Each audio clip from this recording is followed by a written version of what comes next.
The secret to younger looking skin isn't at Sephora or even the dermatologist's office. It's at the end of your fork. Let's talk about the foods you need to get rid of in your diet so you can turn back the clock and get glowing again. So the first one, you knew I was gonna say this, sugar. But why is sugar so bad for your skin? Well, the deal is it accelerates skin aging because sugar binds to protein in your skin through a process called glycation. And you know what it forms? AGEs, advanced glycation end products. These AGEs damage your collagen and elastin. These are the proteins that keep your skin firm and elastic, and that means wrinkles and sagging. Next thing that sugar does is create inflammation. A high sugar intake can cause a spike in insulin levels, which may lead to increased inflammation and exacerbate problems like acne and rosacea and eczema. Plus, sugar impacts your skin texture and your appearance. Excessive sugar can make the skin more vulnerable to sun damage too by degrading the natural antioxidant defenses. But I have something amazing for you.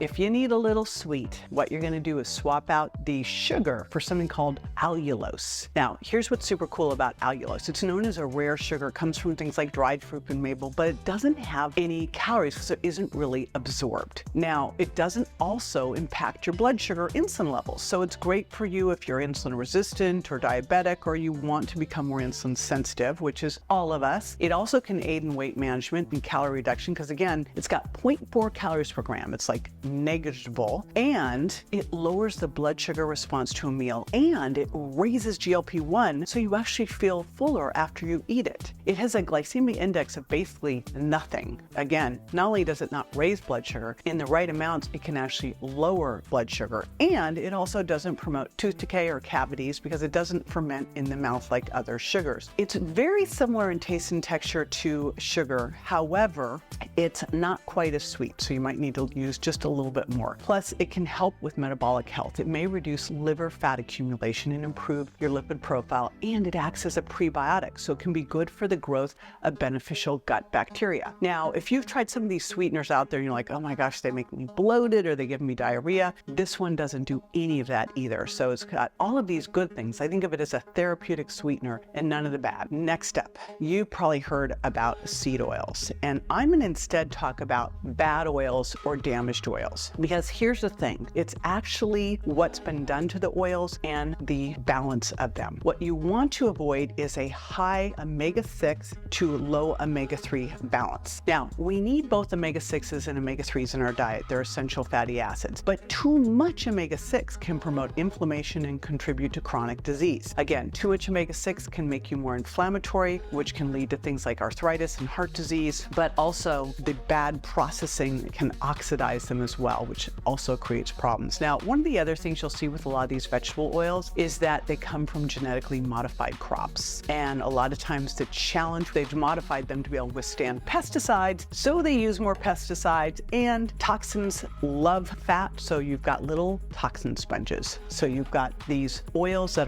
could be oxidized, damaged, have more pesticides in them, very problematic. So what do you want to avoid? The things you want to avoid are these big bottles of plastic oils in the light in the stores, like that big bottle of corn oil that's high in inflammatory omega-6s. Generally, corn is genetically modified. Ditto with canola oil, tends to be highly processed and might contain GMOs as well. Same with soybean oil. Another one, soybean is one of the most genetically modified crops. And then safflower oil, another one that's high in omega-6s and GMOs. And sunflower oil, finally, too. Cottonseed oil, another one. These oils, again, are the ones that tend to be genetically processed, industrialized, heavily processed, so that they tend to be oxidized. Beyond just the inflammatory part, they can also contribute to acne and oily skin by encouraging more oil production, which can lead to clogged pores and to acne. So again, what I really focus on is creating the right ratio. There's a test called an omega quant test, which looks at your omega-6 to omega-3 ratio. It also looks at your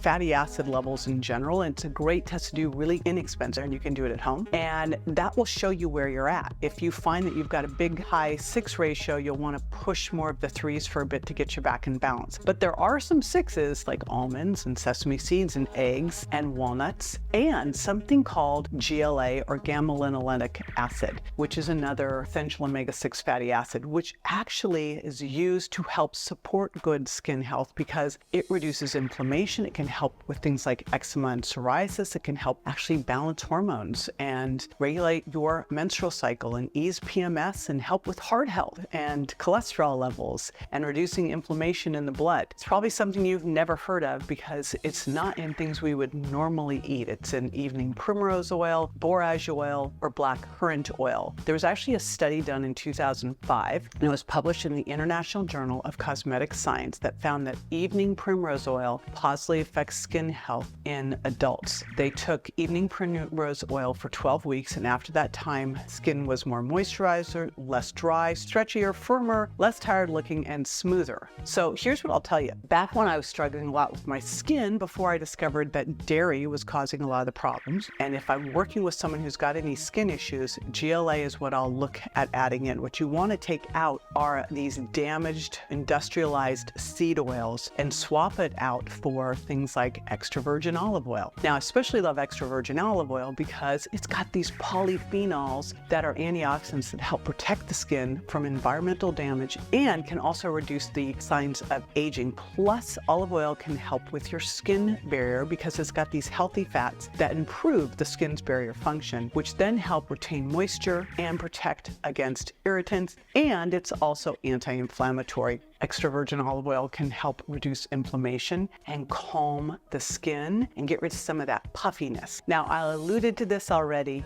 Man, I struggled with acne for so much of my life and did not know this. And it's one of the things that kind of got me into nutrition is my skin.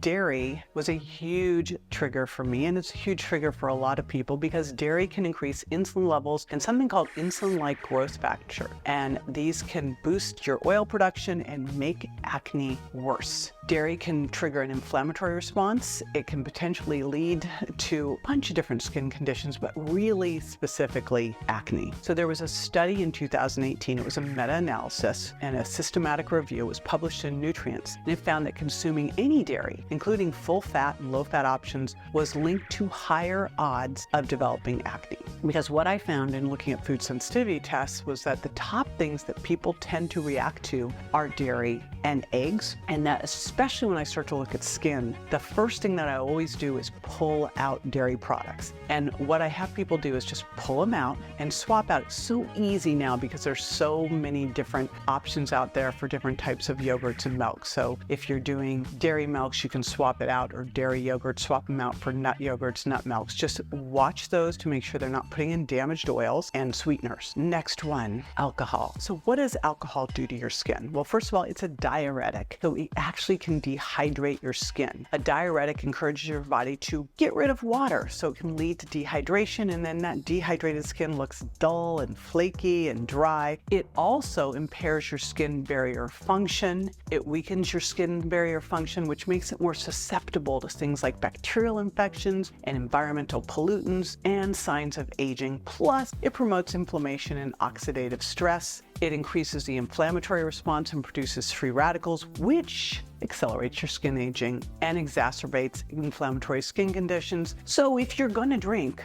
go for dry farm wines. Now, the difference with dry farm wines is that they are lower in alcohol. They don't have all of the extra. It turns out in the United States, in the wine industry, they can put a whole lot of additives. I think it's over 100 different ones and not have to claim them.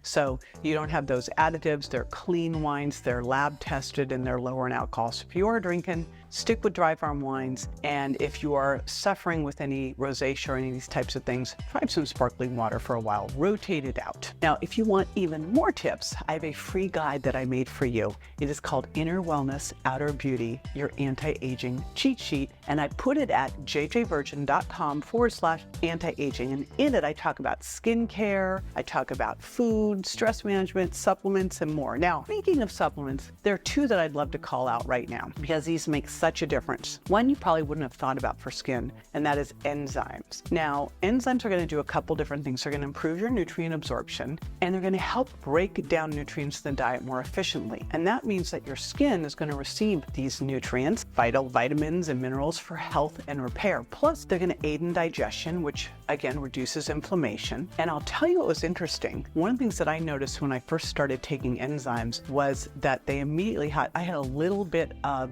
rosacea and acne that as I started to take my protein first enzymes went away. Now the other one is collagen. So collagen is a primary component of the skin that provides structure and elasticity. And supplementing with collagen can help your skin firmness and your skin texture and hydration. Collagen can help increase your skin's hydration levels so it's smoother, it's more supple, and it can help your skin heal and repair. So that could help reduce the appearance of fine lines and wrinkles. And there was a 2014 randomized clinical trial that was published in the International Journal of Cosmetic Science that looked at how taking collagen peptide supplements affect the skin. So they had 32 healthy people try different combinations of supplements for 12 weeks. So first group didn't take anything. Second group took 3 grams of collagen peptides. The third group took 3 grams of collagen peptides and 500 milligrams of vitamin C. And the fourth group only took 500 milligrams of vitamin C. And during this time, they measured hydration, water loss, and skin elasticity using different tools. So here's what they found out. The second and third group had better skin hydration and elasticity compared to the first group, which did nothing. And then the third group, that was the group that did both the peptides and vitamin C, had similar improvements to the second group. So that means that maybe the vitamin C didn't help that much, but here's the thing, it was a wimpy dose of vitamin C. Let's be honest, I would like to see 2 grams here.